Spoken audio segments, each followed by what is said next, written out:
तर मंडळी नमस्कार, मी आलो आहे आपल्या वर्धा जिल्ह्यातल्या हिंगणघाट भागामध्ये एका गावामध्ये एका शेतकऱ्यासोबत बोलायसाठी. तर तुम्ही हा जो प्लॉट बघत आहे, दाखवा. हा जो प्लॉट आहे हा आहे अश्वगंधा. आता जर बघतो म्हटलं तर अश्वगंधा हा एमपी कडे खूप जास्त प्रमाणात शेतकऱ्यांनी घेतला गेलाय. पण आपल्या भागामध्ये ही अश्वगंधाची शेती खूप कमी प्रमाणात आहे आणि नाहीच आहे. पण आपल्या भागामध्ये काही असे शेतकरी आहेत ज्यांनी ही शेती घेण्याचा निर्णय केला. बिकॉज आपल्या भागामध्ये कापूस सोयाबीनचे हाल सगळ्यांनाच माहित आहे. पिकाला भाव भेटत नाही, पाहिजे तसं उत्पन्न भेटत नाही आणि दरवर्षी पिकाची उत्पन्नता कमी होऊन राहिली. त्याच्यामुळे आपल्याला अल्टरनेट शेतीशिवाय दुसरा ऑप्शन नाही आहे. आणि अल्टरनेट शेती म्हणजे कोणती आहे? लोक अलग अलग प्रकारची शेती बघते, पण त्यामध्ये जर फळबाग घेतो म्हटलं तर फळबागमध्ये इन्व्हेस्टमेंट खूप जास्त आहे. तर हाच असा एक शेतीचा पर्याय आहे अश्वगंधा, ज्याच्यामध्ये खर्च कमी असतो आणि त्याचं उत्पन्न जास्त असतो. पण आपल्या भागामध्ये मार्केट नसल्यामुळे आपल्या भागामध्ये याची चलन जास्त नाहीये. पण आपल्या भागातलेच असे एक शेतकरी आहे हिंगणघाट मधले, आज त्यांच्यासोबत आपण मुलाखत घेत आहे. त्यांचं नाव आहे शंकर झाडे. तर नमस्कार. नमस्कार. मला एक सांगा की तुम्ही हे जे अश्वगंधाचा शेती करण्याचा का निर्णय घेतला? कारण दरवर्षी सोयाबीन पराठीच्या ज्या घाटा सहन करत होता. अच्छा. आणि लेबर प्रॉब्लेम आणि खर्च उत्पन्नापेक्षा खर्च खूप होत होता. बरोबर. त्याच्यामुळे यावेळेस असा विचार केला, सोयाबीन तर यावर्षी पूर्ण 20 एकरातलं माझं सोयाबीन रोटा मारा लागला किंवा काढता नाही आलं अति पावसामुळे. बरोबर. त्याच्यामुळे आता याची भरपाई आता कुठून तरी आपल्याला काढावं लागल. तसं सहज युट्यूबवर पाहत होतो. युट्यूबवर पाहता पाहता एक माझे मित्र आहे श्री विठ्ठलराव गुळघाणे. ओके. त्यांनी सुद्धा मला म्हणजे त्यांच्या सजेशनने मी सुद्धा सुरुवात केली. आम्ही दोघं मिळूनच आहे.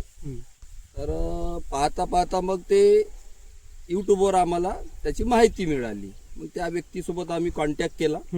छतरपूर मधले ते यादव म्हणून आहे. त्यांच्यासोबत कॉन्टॅक्ट केल्यानंतर त्यांनी आम्हाला फोनवरती सांगितली असं असं आहे, तसं तसं आहे ही माहिती. मग आम्ही प्रॉपर त्यांच्या इथं गेलो छतरपूरला. अच्छा. छतरपूरहून त्यांच्याकडून परिपूर्ण माहिती घेतली. त्यानंतर त्यांना बियाणे सुद्धा बुकिंग केलं आम्ही त्याच वेळेस. बाबा आमच्यासाठी बियाणं ठेवत आम्ही. बरं, तर बियाणं तुम्ही काय रुपये रेटनं आणलं? आम्ही तिथनं 500 रुपये केजीनं आणलं बियाणं. आणि हे कोणती व्हेरायटी आहे? ही अश्वगंधा मध्ये रिसर्च व्हेरायटी आहे. सेम पुष्टा म्हणजे हे लखनौ युनिव्हर्सिटी मधून पास केलेली व्हेरायटी पास केलेली आहे. बरं, याची लावण तुम्ही कोणत्या महिन्यात केली आहे? याची लावण मी 30 नोव्हेंबरला केली. 30 नोव्हेंबर. हो. आणि हे कधीपर्यंत लावण करते त्याची? याची सप्टेंबर म्हणजे ऑक्टोबर ते नोव्हेंबर मध्ये लावण करता. ही दोन. ओके. आता मला एक सांगा, लावण तुम्ही कोणत्या पद्धतीने केली? जे नॉर्मल आपण ट्रॅक्टरनं पेरणी करतो चना सोयाबीन त्याच पद्धतीने केली? नाही, ही शिडकाव पद्धतीनं आहे. अच्छा, म्हणजे फेकीव आहे. ओके. बरं, फेकीव का बरं केली? आपण पेरणी सोबत का नाही करू शकतो? कारण याचं बियाणं खूप बारीक असल्यामुळे ह्या दबाची जमिनीत पेरणीद्वारे दबाची शक्यता असते. जास्त डीप मध्ये याला हे नाही करता येत. बघा शेतकरी मित्रांनो, हा खूप महत्वाचा पॉईंट आहे. जर तुम्ही अश्वगंधाची शेती करत आहे तर याला फेकून पेरणी करावं लागेल. बिकॉज याचं जे बी खूप लहान असते, त्याच्यामुळे जर जास्त अंदर गेलं तर जर्मिनेशन होणार नाही. तर जर्मिनेशन फास्ट व्हायसाठी फेकू पद्धतीने करावं लागते. बरं, ते फेकल्यानंतर त्याच्यावरती काही तुम्ही त्याच्यानंतर अशी फासाटी करावं लागते, करून ते माती त्याच्यावरती टाकावं लागते आणि पाणी देता येते. लगेच पाणी सोडावं लागते. बरं, तर मग याचं जर्मिनेशन किती दिवसांनी होते? याचा जनरली जर्मिनेशन 15 दिवस घेते. 15 दिवस घेतात. बरं, 15 दिवसांना आल्यानंतर हे जेव्हा एक 3, 4, 5 इंचावर झाल्यानंतर तुम्ही काही याच्यामध्ये डवरण वगैरे केलं की नाही याला वगैरे केलं? फेकीव पद्धत असल्यामुळे याचा डवरणाचा विषय काहीच नाही केला. नाही. म्हणजे जवळपास तुम्हाला जेव्हा जर्मिनेशन झाल्यानंतर फक्त तुम्ही याला पाणी दिलं. अजून फर्टिलायझर वगैरे काही? एक फर्टिलायझर दिलं. कोणतं दिलं फर्टिलायझर? त्याच्यात तणनाशक मारता येते आपल्याला, म्हणजे टर्का सुपर झालं किंवा एजिल झालं. फक्त ते तणवर्गीयासाठी आहे. पानवर्गीयाचं झाड असल्यामुळे ते जमत नाही. तर ती एक पद्धत निवडली. ओके. तर मित्रांनो, हा आहे अश्वगंधाचा प्लांट. ठीक आहे. आणि हे आहे सेम पुष्टा व्हेरायटी.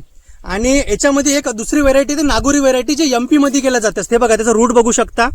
आणि हे बघू शकता याचं पूर्ण याचं जे रूट आहे, ह्या रूट पासून ते जवळपास अर्धा 1 फूट पर्यंत रूट वाढते. आणि याचा रूट अलग विकला जाते. आणि याच्या रूटचा जो वरचा भाग आहे, हे बघा, याचा रूटचा वरचा भाग आहे, हा अलग विकला जात असते. आणि ह्या जवळपास अश्वगंधाचा 100% यूज केला जाते. त्याचा मुळापासून तर पानापर्यंत सगळ्याचा यूज केला जात असते. तर हे शेती खूप युनिक आहे. आता आमचा दुसरा प्रश्न आहे काका, की जसं जसं जर्मिनेशन झालं, प्लांट वरता आलं, तर याचं काही याच्यामध्ये काही पर्सेंट प्लांट मरतात का? नाही, बरं, जसं सोयाबीन मध्ये तुम्ही तणनाशक वगैरे करता, तर सोयाबीन पेक्षा खर्चाला कसं वाटतं तुम्हाला सोयाबीन पेक्षा तर बेस्ट आहे आताच्या सिच्युएशन नुसार. बरं, आता एक कोणत्या स्टेजवरती आलाय? आता ही फुलोरा अवस्थेमध्ये आलेली आहे. अच्छा, म्हणजे आता फुलधारणा हिनं हे बघा. सुरुवात केली आहे. याच्यामध्ये फुल धारणा झाली आहे. ठीक आहे, आता हे जवळपास 15 दिवसामध्ये हार्वेस्टिंगला येईल. ओके, तर याचं मार्केट कुठून येणार आहे काका? कारण की आपल्या वर्धा जिल्ह्यामध्ये तर याचं मार्केट नाहीच आहे. नाही, मग याचं मार्केट कुठं येणार आहे? याचं मार्केट एमपी निमज मध्ये. MP निमज मध्ये. तर काय रेट सुरू आहे सध्या याचा?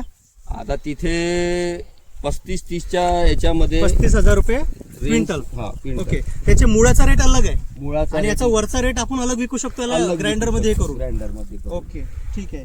तर बघा शेतकरी मित्रांनो, या शेतकऱ्यांनी असा यशस्वी प्रयोग केला. हा जवळपास 6 ते 7 एकरामधला प्लॉट आहे आणि फेकीव पेरणी केल्यामुळे याचा खर्च जास्त नाही, डवरणी काहीच नाही आणि तणनाशक वगैरे काही मारायची गरज नाही. 4 महिन्याचं पीक असते आणि 4 महिन्याच्या पिकीमधून आज जवळपास ह्या मुळाचे यांना जवळपास ह्या एकरी 3 ते 4 क्विंटलचं यांना उत्पन्न होईल. हे मूळ हे अलग विकू शकते. आपल्या बाजूलाच MP मध्ये निमजचं मार्केट आहे, तिथून हे विकू शकते. याचा जो वरचा पाण्याचा भाग आहे विकू शकते. तर आमचं हेच म्हणणं आहे की या व्हिडिओच्या माध्यमातून की तुम्ही आपल्या भागातला जो शेतकरी जो सोयाबीन, कापूस, चणा हे नापिकीमुळे जो हरवर्षी नुकसानात आहे, त्यांनी या शेतीकडे लक्ष द्या आणि जर होत असेल तर या प्लॉटला व्हिजिट करा. मी या शेतकऱ्याचा नंबर, ॲड्रेस आपला हिंगणघाटमध्येच आहे, पूर्ण टाकतो आणि या शेतीकडे लक्ष द्या, प्लॉट व्हिजिट करायला आणि माहीत पडते की आपण अश्वगंधा शेती कमी खर्चात कसं करू शकतो. आणि साधारण जर पकडतो म्हटलं त्याला जवळपास 20 ते 25,000 रुपये एकरी खर्च आहे आणि याचं उत्पन्न जवळपास कमीत कमी 1.25 लाख ते 1.5 लाखापर्यंतचं उत्पन्न आहे. फक्त 4 महिन्याचं पीक आहे, खर्च कमी आहे, काहीच प्रॉब्लेम नाही आणि याचा पूर्ण पार्ट यूज केला जात असतो. जनावर नाही खात, डुक्कर नाही कुठं, काही आणि जनावरचा काही त्रास नाही. सगळ्यात महत्वाचं म्हणजे याच्यातून जो फुलातून जो सीड्स निघते ते सीड्स तुम्ही हरवर्षी यूज करू शकता. सप्टेंबर महिन्यापासून तर नोव्हेंबर महिन्यापर्यंत याची पेरणी करून तुम्ही लागवड करू शकता. तर जर तुम्हाला याच्याविषयी अजून काही माहिती लागत असेल तर या शेतकऱ्यांचा नंबर टाकतो. ह्या शेतकरी तुम्हाला सीड्स पण प्रोव्हाइड करेल. तर याच्यापासून तुम्ही चांगल्यात चांगलं उत्पन्न घेऊ शकता आणि युनिक शेती हे करू शकता आणि आपल्या भागातल्या शेतकऱ्यांना अप्रोच करू शकता की या अश्वगंधासारख्या शेतीकडे लक्ष दिलं पाहिजे. धन्यवाद. अजून काका तुम्हाला काही सांगायचं याच्याविषयी? त्याच्यामध्ये आता एक खात दिलं त्याला आपण. अच्छा, खात दिलं. खताचं नियोजन म्हणजे इथून जवळपास 1 महिन्यानंतर. 1 महिन्यानंतर तर 1 bag, 2 bag super phosphate, 1 bag DAP, 1 potash आणि सल्फर आहे त्याच्यामध्ये 5 किलो आणि झिंक आहे 4 किलो. 4 किलो याचं मिश्रण करून ते आपण छिडकाव पद्धतीनं खात दिलं त्याला. ओके, हा, बढिया. तर बघा मित्रांनो, आपण याला खात पण देऊ शकतो ज्याच्यामुळे याचं उत्पन्नाची अजून चांगली उत्पन्न आपण घेऊ शकतो. ते हे अश्वगंधाची शेती आहे. अधिक जानकारीसाठी आम्हाला फॉलो करा, सबस्क्राईब करा आणि या शेतकऱ्यांशी बघा आणि हा प्लॉट व्हिजिट करायला आहे. जर आपण वर्धा जिल्ह्यातले असेल तर हा प्लॉट नक्की व्हिजिट करायला आहे. धन्यवाद. बस.